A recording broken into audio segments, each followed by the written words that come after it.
Bueno, ahora sí. ¿Cómo les va? De vuelta, buenos días. Vamos a comenzar con el teórico de hoy, donde vamos a ver el tema de fitogeografía. Así ya con este tema pueden ustedes eh, retomar o seguir o ver cómo hacer con el trabajo final.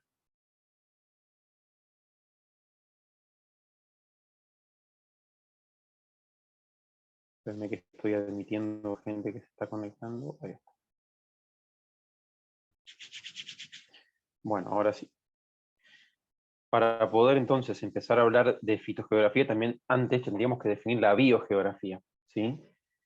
Que justamente la fitogeografía es una rama de la biogeografía, y la biogeografía, fíjese, es la distribución geográfica de los seres vivos, ni más ni menos. Entonces, la fitogeografía va a estar hablando, ¿sí? Justamente de qué pasa con las plantas, ¿sí? Estudia la relación de las plantas con el ambiente en que viven y así, y cómo afecta eso, ¿no? ¿Sí? Entonces, ¿qué pasa? Ese ambiente va a estar afectándolas y bueno, va a haber causas de esa distribución que no son las azarosas. Algunas sí, otras no. ¿Qué relaciones va a haber entre esas plantas a medida que se van distribuyendo? ¿Sí? Y las modificaciones que ocurren en la distribución a lo largo de la historia. Todo eso estudia la fitogeografía.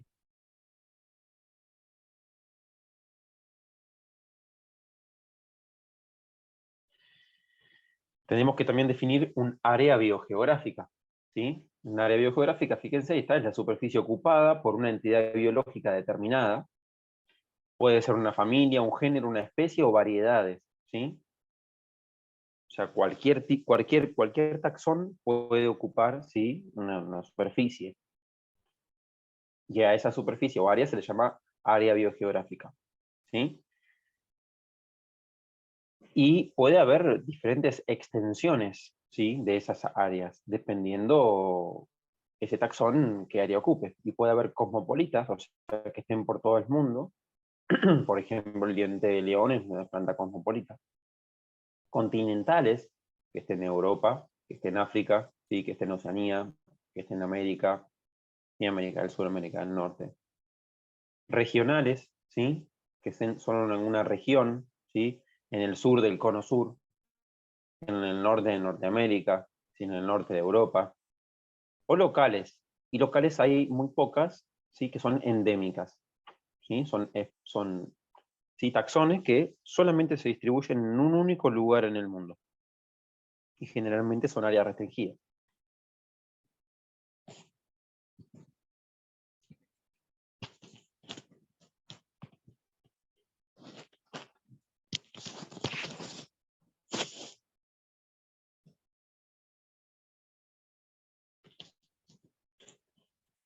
Continuando con el área biogeográfica, también, ¿sí? Puede ser que la distribución sea según la situación geográfica, ¿sí? Puede ser polar, obviamente va a estar en los polos de esa planta. Puede ser tropical, y dentro de lo tropical pues tenemos lo pantropical, lo paleotropical y lo neotropical, ¿sí? Pantropical se refiere ya a lo que está entre los trópicos, ¿sí? A nivel global. Paleotropical es algo que estaba en los trópicos antes, y neotropical es lo que vamos a ver ahora más adelante en un mapita, nuestra zona. Austral, al sur de los trópicos, ¿sí? Y así puede haber una distribución de acuerdo a la situación geográfica en la que se encuentre ese taxón.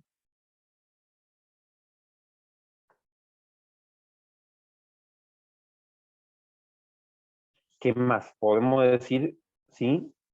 Si esa distribución o esa área geográfica de ese taxón es continua o no. Entonces, si es continua, va a ser continua, porque continua a lo largo de una región, a lo largo de un continente, a lo largo de varios continentes o lo que sea. O puede ser discontinua o disyunta, porque se distribuye de una manera diferente, entonces, ¿sí? Vamos a encontrar que hay plantas que están de un lado, no sé, en el caso de la cordillera, que las divide.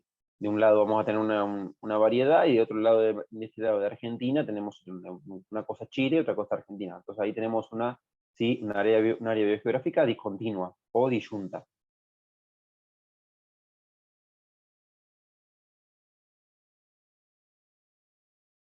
De hecho, se cree, por ejemplo, que la araucaria araucana, que es la que está en el sur, la del Pehuen, y la araucaria angustifolia o pino paraná, que está en el norte, ¿sí? En Misiones, se creían que eran un único taxón. Se cree que fueron un único taxón y se separaron. Tuvieron una discontinuidad, ¿sí? Una área biogeográfica discontinua, disyunta, y ahí se especiaron. Se hicieron dos especies diferentes a lo largo de la evolución, ¿sí?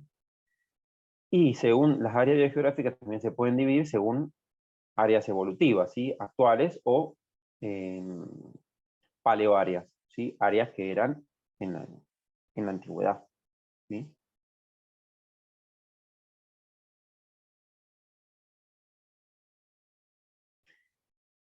También podemos encontrar que hay áreas biogeográficas que sean relictuales o reducidas, ¿sí? Que eso pasa hoy en día continuamente.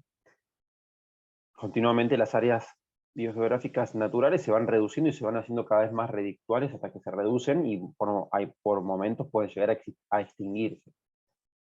Áreas progresivas o regresivas. Un área progresiva es un área que avanza, ¿sí? Una especie que va tomando cada vez, conquistando más terreno, o regresiva que justamente va reduciéndose.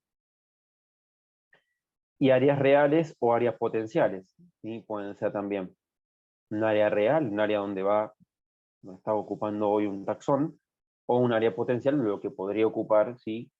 Ese taxón en un futuro. Y así podemos ir definiendo según diferentes criterios, ¿sí? Eh, áreas biogeográficas. ¿Sí, Rubí? Buen día, profe. Tengo una consulta, capaz lo explico al inicio, tardé un ratito en conectar el audio. ¿Hablamos de taxones que avanzan, o sea, progresivas o regresivas, naturalmente, o hablamos también de el hombre y el monocultivo, y entonces de repente el pino está en zonas que avanzan? Y eso también, en ambos casos, o sea, hablamos de las dos cosas, nada más que siempre hay que aclarar, ¿sí? Hay que aclarar de qué manera ese área es progresiva o regresiva, ¿sí? Si esa de la mano de que la humanidad lo va llevando, bueno, se aclara y chao. ¿Me explicó? Sí, sí, gracias.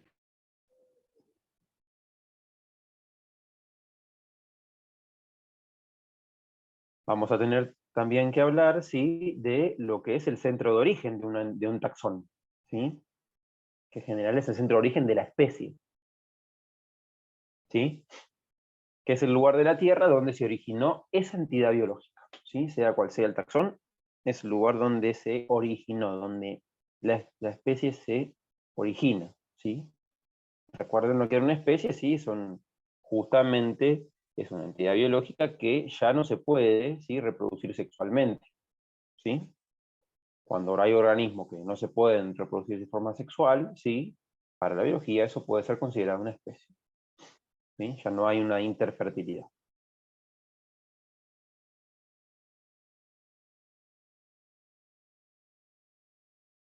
Y después tenemos lo que son los centros de dispersión, que muchas veces coinciden con el centro de origen, donde se originan las especies, donde se empiezan a dispersar.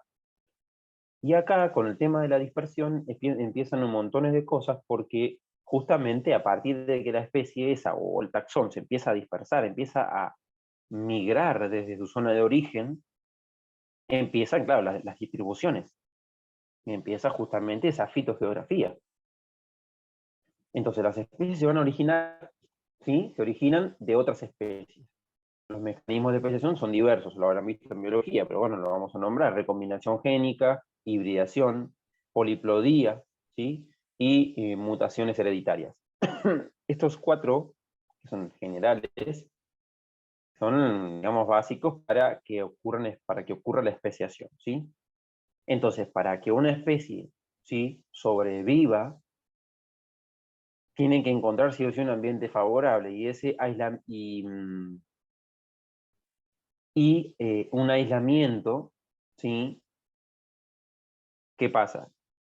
Yo tengo un montón de organismos que conforman una especie, pero mañana puede ser que se aíslen por algún motivo y haya una distribución disyunta, ¿sí? O discontinua de ese taxón, y eso obliga a que dejen de tener contacto entre ellos, y por tal motivo, dentro de un par de miles de años, empiezan a haber diferencias que no se pueden reproducir. Entonces ahí vamos a estar teniendo una vía de formación de una nueva especie. Entonces, una vez que una especie encuentra un lugar favorable, ¿qué pasa? Puede suceder que haya un aislamiento, y ese aislamiento puede ser geográfico, genético, entre otros, ¿sí? Si esto no sucede, la nueva entidad se vuelve a cruzar y se diluye, ¿sí?, en una población con formas intermedias, ¿sí? Entonces, si no hay un aislamiento y la especie se sigue cruzando, bueno, lo que vamos a hacer es poblaciones de la misma especie, nada más, con algunos rasgos diferenciados, pero se pueden seguir cruzando. Ahora puede pasar que esas poblaciones, como mencioné antes, lleguen al punto de no poder cruzarse. Y ahí estamos hablando de que hay especiación, o puede haber especiación. Entonces, esas taxones se van a dispersar, y ¿qué es lo que determina esa dispersión, ¿sí?, de los organismos? ¿Y qué en el caso de las plantas? ¿Sí? ¿Qué son esos factores que van a determinar esa dispersión? Y acá vamos a nombrar algunos, ¿sí? ¿Sí? Una vez originada la especie, esta tiende a ampliar su área, y hay dos procesos que deben cumplirse.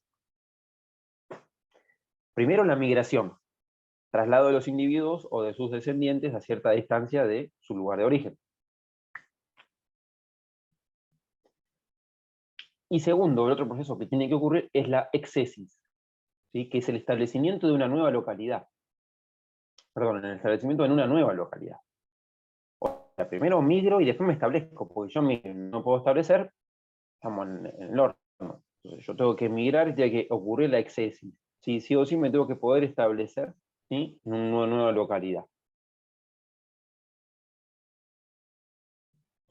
Entonces, si una vez que yo logro esa exesis, me establezco, el área que voy a ocupar, ¿sí?,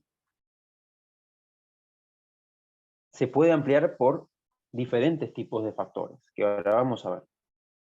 Entonces, pueden ser factores extrínsecos a ese taxón, ¿sí?, geográficos, edáficos, que edáficos vienen del suelo, ¿sí?, climatológicos, climáticos, bióticos o humanos. Y acá entra lo que hablaba hace un ratito Rubí, ¿sí? Entonces, estos son, ¿sí?, factores extrínsecos a ese taxón que hacen que pueda, ¿sí?, avanzar. Entonces, geográficos, y puede ser que justamente, no sé, fue una especie que estaba acostumbrada a vivir en un cierto ambiente, de repente la sacan de ese ambiente y la ponen en otro más favorable, ¿sí? Porque, no sé, porque estaba acostumbrada a vivir en altitud y de repente la bajan y resultó que se acostumbra mejor a vivir en el llano que en altura, y bueno, y avanza.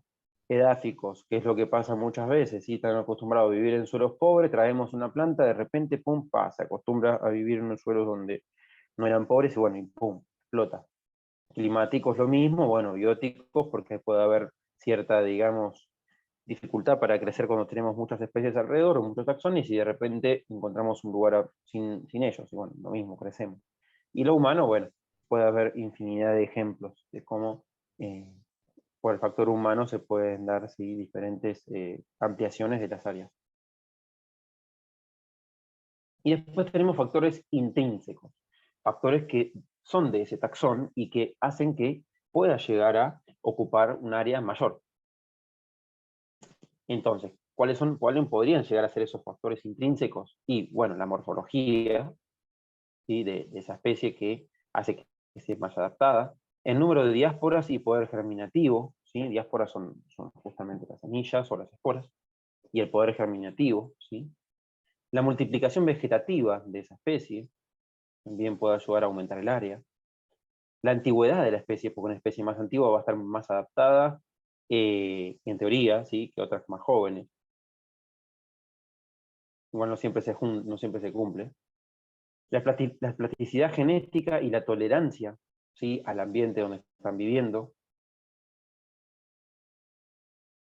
La ecología, ¿sí?, qué tan adaptado está a las relaciones con otros organismos y con el ambiente, y qué También eso puede ser eso, y la composición química, ¿sí?, de ese taxón. También son factores que van a estar sumando a que un taxón pueda, ¿sí?, aumentar ese área una vez que ocurrió la excesión.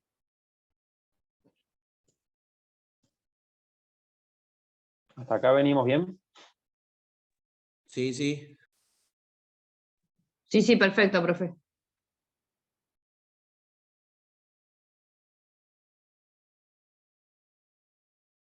Entonces, una vez que vimos esta parte teórica de lo que es biogeografía y fitogeografía, ¿sí?, tenemos que hablar de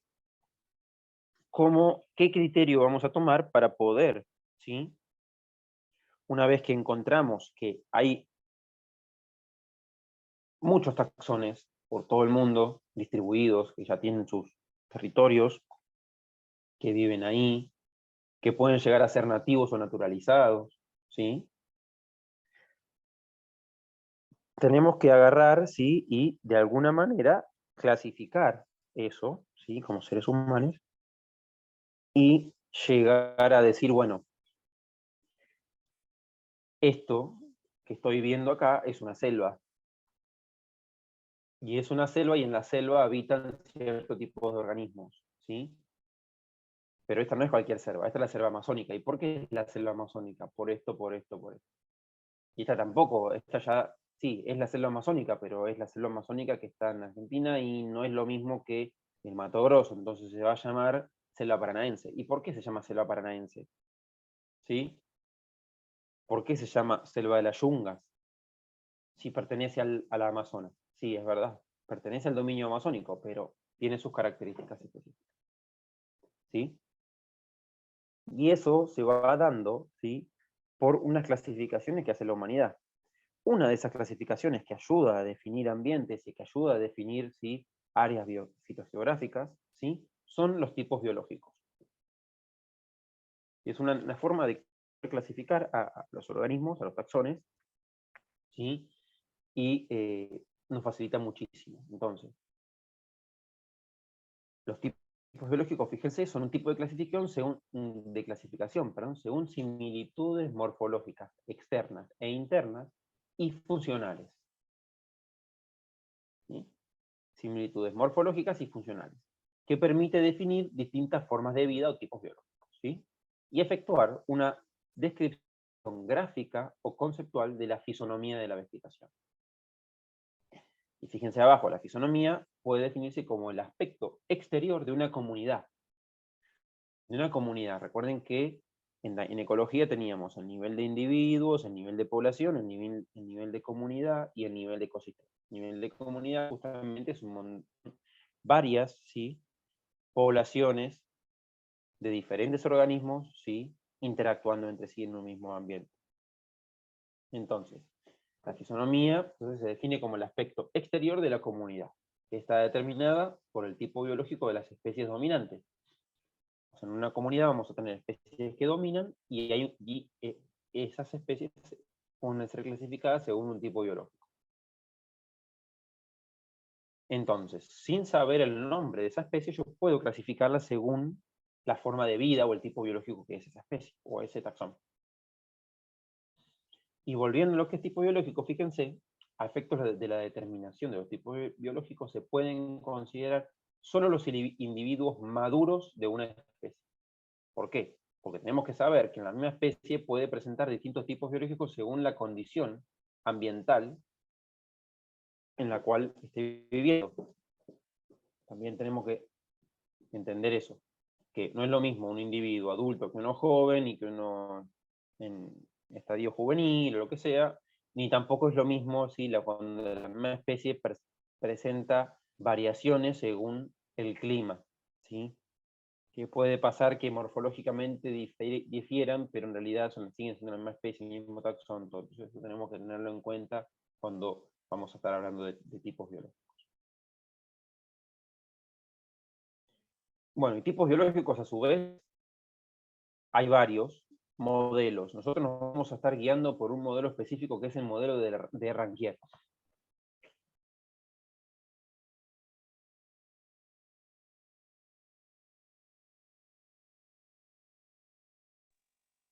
Entonces, este modelo biológico, los modelos biológicos o el tipo biológico de Ranquier parte de la premisa de que las plantas presentan características que les permiten sobrellevar el periodo crítico del año. Ese periodo crítico puede ser, no sé, la sequía, la estación del año o el frío invernal, ¿sí? Entonces, ¿en qué se va a basar Ranquier?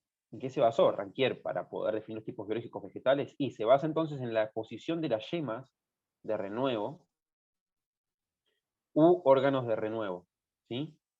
De donde nacen las nuevas hojas y tallos durante el periodo favorable para el crecimiento, ¿sí? Y en la etapa crítica del año, sí, donde van a estar esas yemas. Pueden estar bajo tierra, arriba, no sé, dependiendo de la especie, dependiendo del taxón, ¿sí? Entonces nos vamos a basar para los tipos biológicos de Ranquier, ¿sí? Justamente en dónde, o en la posición en donde están las yemas de renuevo o los órganos de renuevo, ¿sí? De donde después, cuando venga la etapa favorable, van a nacer las nuevas hojas y los nuevos tallos, ¿sí?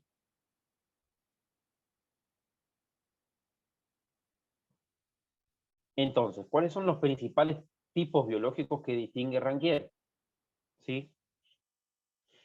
Y todo esto lo van a encontrar en donde dice Fitogeografía de Cabrera, que está subido al campus. ¿Sí? Ahí cuando hacen un clic en Fitogeografía de Cabrera va a salir un documento que ahora lo vamos a explorar, lo vamos a chusmear un poquito y vamos también a seguir avanzando con eso. Entonces, ¿qué pasa con los principales tipos? Y vamos a tener el primer tipo, que son los fanerófitos, que se diferencian con la letra pH, que son plantas con yemas de renuevo a más de 30 centímetros del suelo.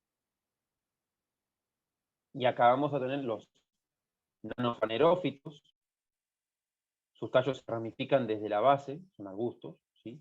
Los microfanerófitos, árboles de menos de 6 metros de altura, los mesofanerófitos, árboles de 8 a 30 metros de altura, y los megafanerófitos, árboles de más de 30 metros de altura. O sea, los árboles y los arbustos van a ser todos fanerófitos. Y esos fanerófitos los vamos a dividir de acuerdo, ¿sí?, a dónde van a tener, ¿sí?, generalmente las yemas de renuevo. Y bueno, los árboles muy grandes van a estar arriba de todo. Y también tenemos los fanerófitos suculentos, que son los arbustos carnosos, que también los hay. Hay muchas suculentas que llegan a ser arbustivas o semiarbóreas, ¿sí? El otro gran grupo son los epífitos, ¿sí? Son aquellas plantas que tienen las yemas de renuevo a cierta altura sobre el suelo, debido a que viven sobre otras plantas. Y ahí tenemos las orquídeas, las bromelias, las lorantáceas, que son parásitas, entre otras. Profe, en ese caso no entran los helechos, ¿no? Que no son epífitos, pero ¿pueden estar a No altura? pueden estar en altura, pero no son epífitos. Hay un muy poquitos helechos epífitos. Creo que uno puede ser el cuerno de alce y el otro es el micrograma. Pero creo que son apoyantes, ni siquiera son epífitos.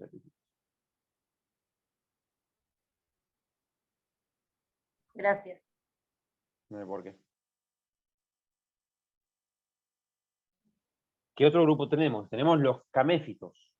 Que los caméfitos, ¿sí?, son plantas con la parte inferior leñosa y persistente, cuyas yemas de renuevo se elevan al menos 30 centímetros del suelo. Por ejemplo, arbustos enanos o encojín de la Patagonia.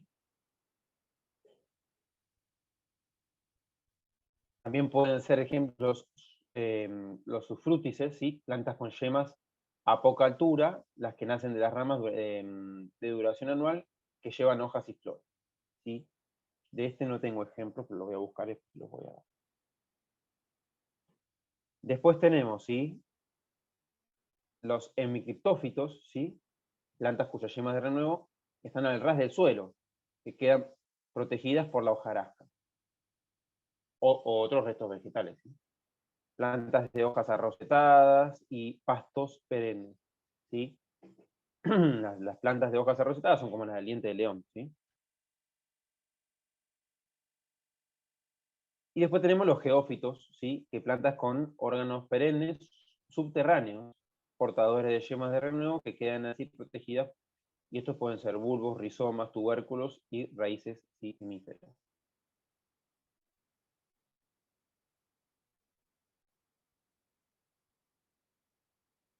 Después tenemos los helófitos, plantas con yemas de renuevo bajo suelo inundado, son plantas palustres.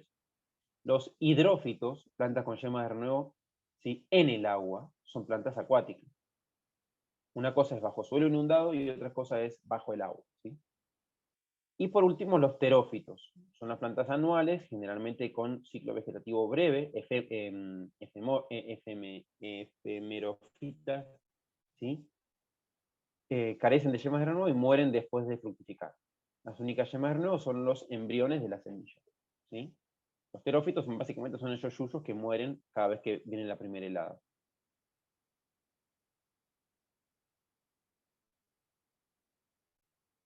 Y acá, sí, para que se den una idea, entonces, algunos. Entonces, ¿qué tenemos? Fanerófitos, los árboles. La yema de recambio o renuevo, la que está en el círculo verde.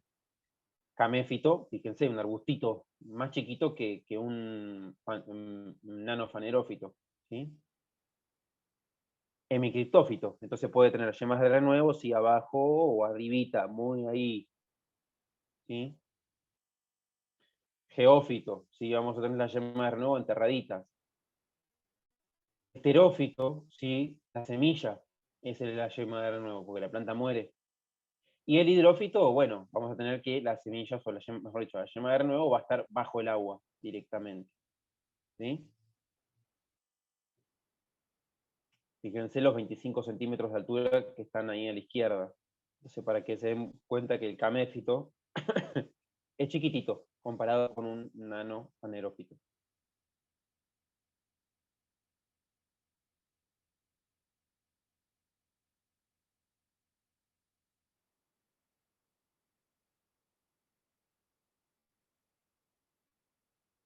Y ahora sí, según el predominio de los árboles, ¿sí?, ya sean mega, meso o microfanerófitos, ¿sí?, vamos a tener que hay selva, bosques o un parque, ¿sí? Entonces, la selva van a predominar, ¿sí?, los mega. Y además, algo que define la selva es la presencia de lianas, ¿sí? Si no hay lianas, no es una selva. El bosque, sí, va a estar principalmente, sí, predominado por árboles de tipo meso, ¿sí? Mesofanerófitos. Y el parque va a estar dominado por microfanerófitos, ¿sí? Puede haber mesos también, pero va a haber más presencia de micro que de meso. Y así vamos a ir viendo que los diferentes ambientes van a ir siendo dominados por un tipo de vegetación en particular. Entonces, cuando hay predominio de arbustos, vamos a tener, dependiendo del tipo de arbustos, puede haber un matorral, una estepa arbustiva, como en el caso de la Patagonia, que son arbustos bajos, o un brezal, cuando abundan los brezos.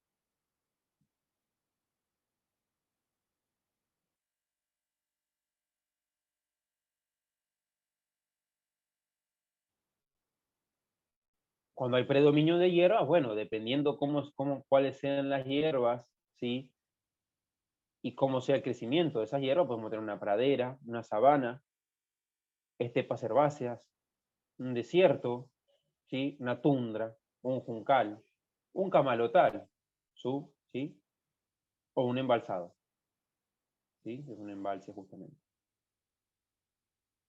Entonces, dependiendo del predominio de qué tipo de hierba y cómo vive esa hierba, es lo que vamos a tener.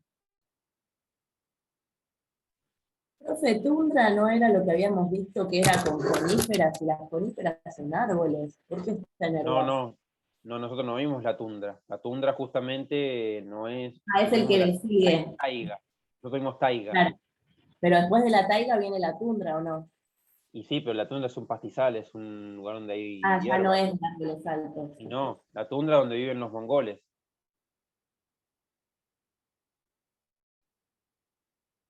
Es como un altiplano, pero no está en altura.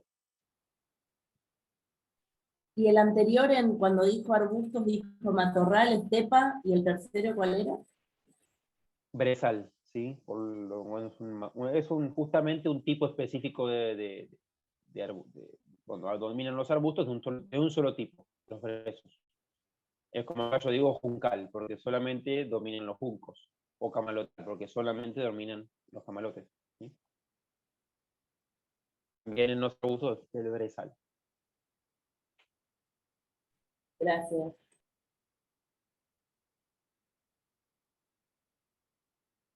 Y esto es lo que yo les decía, las regiones fitogeográficas globales, o en realidad son biogeográficas estas, ¿sí? Entonces tenemos la región holártica, que es la región, sí, del norte de Europa y norte de América. Después tenemos la región paleotropical, ¿sí? Que es África, sí, y parte de Oceanía. La región neotropical, que es la nuestra, ¿sí? De Centroamérica y Sudamérica.